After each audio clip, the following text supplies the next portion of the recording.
Hey everybody, what's going on? Thank y'all for checking out this video. This is going to be going over the Watts Bar high school tournament from this past Saturday.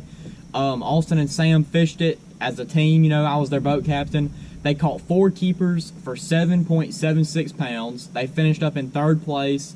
They had a good tournament. They caught 7 or 8 fish throughout the day. Only 4 keepers though, but you know, it was a super tough tournament up there at Watts Bar. We had the option to lock through and fish Lake Chickamauga, fish, behind the Watts Bar Dam, or fish in Chickamauga. We made the decision to stay in Watts Bar. We found an area that had some grass in it, and we chose to start there and caught 2 good fish. So I'm going to go over the baits we were using, the kind of area that we were in, and just our game plan for the tournament. And if you haven't already, make sure you leave a like and subscribe, and make sure you check out the tournament and practice video if you haven't already. I'll put those in the top of the description. That way you can go back and watch the tournament video and practice video to see the fish catches that I'm talking about. But starting off, our most important bait for the tournament wound up being a frog, just a little topwater frog. It wasn't this color exactly. It was more of like a brim color, but it was the same frog, same size. Sam caught 2 good fish on it first thing. He caught a keeper largemouth and then one that was close to 2.5, 2.25. So 2 good fish came off that frog early. Just throwing that on a heavy action rod, 7.3, 7.4. 50, 60 pound braid, and a high speed gear reel. But like I said, just throwing that frog in there, you can see the size of that frog we were using. Like I said, it wasn't that exact color. It was more of a brim color, like a bluegill brim color. You could hear the brim in there popping, like in the grass mat. And what the area was, it was in the back of a creek arm, kind of more like a pocket than it was a big pocket in a creek, and it did have a feeder creek coming in the back, but it was maybe 3, 4, 5 foot deep in there, and it had some hydrilla growing up, and some of it was topped out and created a big, a good mat, and the rest of it was kind of open. So it was a good area to get in there and fish. You could fish the really thick grass, the sparse grass, and some areas that the grass hadn't topped all the way out. So, and we saw some bait in there. We heard the brim popping, and we actually saw some bass swimming around in practice, like visibly saw them with our eyes.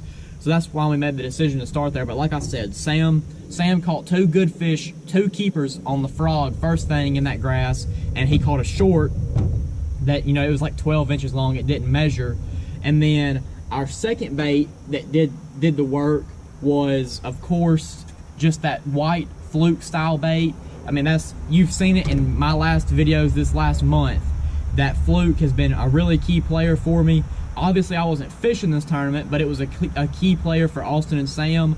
After we started that morning in the grass, we stayed in there for 3 or 4 hours, and the frog bite died. I mean, the whole bite died, really. I mean, it got super tough. Austin did have 1 fish come up and eat a walking style bait, like a spook, but it was actually a perch. It wasn't even a bass. And then he did catch 1 fish on a jerk bait, but it didn't get in the boat, and it wouldn't have been a keeper. So I'm just going over our 2 baits that got the keepers in the boat. So later in the day, this is like 12:30, 1 o'clock. They weigh in at 3. Austin was throwing this little fluke around, and he caught 2 fish off of a boat dock. Neither one of them was keepers, but they were, he caught 2 12, 13-inch fish. And that kind of gave us a little bit of momentum. We fished a marina, and then we went back into an area that we had checked out in practice. It was a little tunnel that you had to go through. The boat barely fit. I'm talking about, like, if the boat would have been any wider, 2 inches wider, we wouldn't have got back in there and caught the fish. But we pulled up in this area, and I had actually gotten a bite on tournament day. I'm allowed to fish, I'm not allowed to fish on tournament day, but I had got a bite on practice day. The boat captain can fish in practice, and we went in this area that I had a bite, same setup, throwing that fluke, and the fish hit me and took off, and it never come up and jumped. We never saw it, but I had a bite in there. So we were thinking, it's close to the boat ramp, we don't have much time, and we pulled in there at like 2:20. So we had 40 minutes to fish, and they only had 2 keepers. So Austin made a cast out there with this little fluke, just a 7'1" medium action spinning rod, 10-pound braid to an 8-pound fluorocarbon leader, and there's a 2/0 hook. Had it Texas rigged. He slung that fluke out there, twitched it a few times, and a 3-pounder got it. Got that thing in the boat. Awesome fish catch, and that got him rolling. So they kept fishing, and Austin had another bite on the fluke. It come up and rolled on him, but he missed it. And Sam threw his fluke over there and hooked it, and they got that in the boat, and it was a keeper largemouth, their 4th keeper. So they caught 2 in this little back area, just, you know, on the same fluke. Sam was throwing the same fluke. He was actually using a drop shot hook for his hook on the fluke. He just had it nose hooked, but you know, still the same presentation and the same bait, just twitching that fluke around. And this area didn't have the topped out grass. It had some hydrilla growing, but it was about, you know, a foot and a half under the surface. So you could throw a top water in there, but the fluke was just, you know, it would come and you could skip it out of the water and twitch it just below the surface where those fish were down there hunkered in the grass. But like I said, our main thing was this frog early in the morning. Sam got 2 keepers on it, and it got some momentum going. You know, we felt good about the day, and I feel like if we wouldn't have had a good morning, we were gonna lock. So if we didn't catch a fish the first 2 or 3 hours, our plan was to lock through to fish the dam and just see if we could luck into some schoolers or something.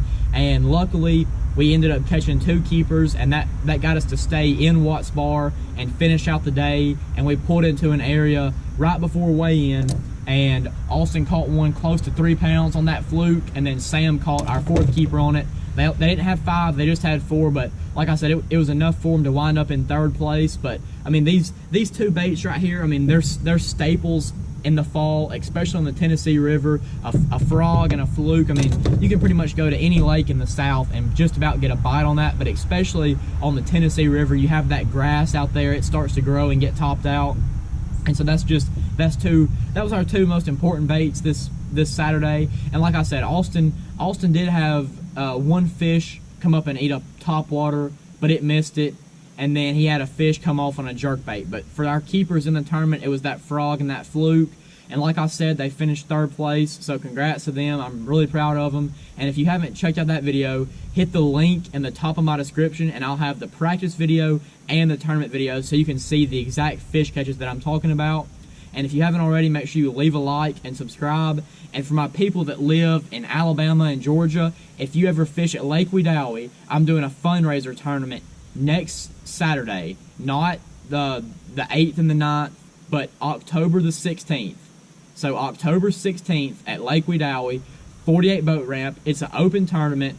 Come out and fish. It's a fundraiser tournament for somebody that we know in our hometown. We're trying to raise some money for them. So come out and fish October 16th down at Lake Wedowee. If you have any questions, just leave me a message down below, and y'all stick around on my channel and look out for the next video. Thanks.